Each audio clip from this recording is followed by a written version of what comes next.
আসসালামু আলাইকুম। আশা করি সবাই ভালো ও সুস্থ আছেন ইনশাআল্লাহ। আবার একটি নতুন ভিডিও নিয়ে হাজির হলাম।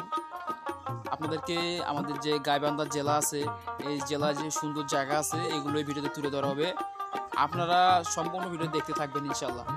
এই পাশে যে বাড়িঘরগুলো দেখতে পাচ্ছেন এগুলো আর কি আমাদের বাড়িঘর, আমাদের আত্মীয়স্বজন যারা আছে এদের বাড়িঘর।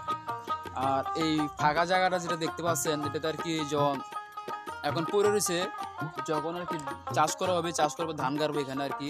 আখানে যাকে বলে ক্ষেত বলে আর কি, ক্ষেত গাড়া হবে জায়গার ভিতরে, ধান ক্ষেত। তার পাশে হলো এ পাশে জঙ্গল জঙ্গল আছে পাশ দিয়ে, আর এই পাশে হলো নদী। আপনাদেরকে নদী ঘুরে দেখাবো, এই ভিডিওতে দেখাবো নদী।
আমাদের বাড়ির পাশে একটা নদী আছে, এই নদীটার আর কি আসল সৌন্দর্য আপনাদেরকে দেখাইতেছি। মানে যারা কৃষি কাজ করে আর কি, ধান ধান লাগাইছে আর কি, আপনার দেখতেছেন নদীতে। আর এই পাশে এখনো ধান গাড়ানো হয়নি, অনেক বাকি আছে। মানে আমরা যারা শহরে থাকি, গ্রাম বাংলার সৌন্দর্য দেখতে পারি না, তাদের জন্য আর কি ভিডিওগুলি দেখতে পাচ্ছেন। যে পুষ্করণী আছে, আমাদের গাইবান্ধা ভাষা বলে ডিগি বলে।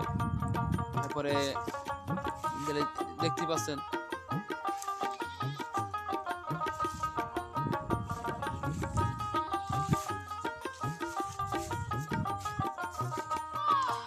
ওখানে আর কি পোলাবেন খেলতেছে আর কি, ক্রিকেট খেলতেছে।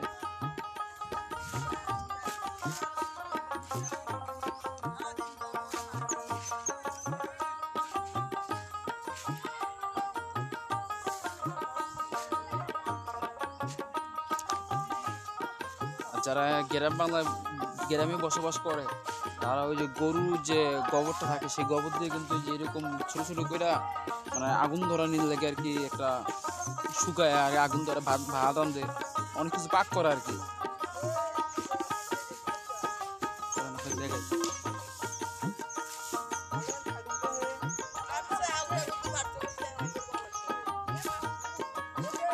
ও হলো আমার ভাতিজা, লাইক দাও একটা। এখানে আর কি খেলতেছে আর কি,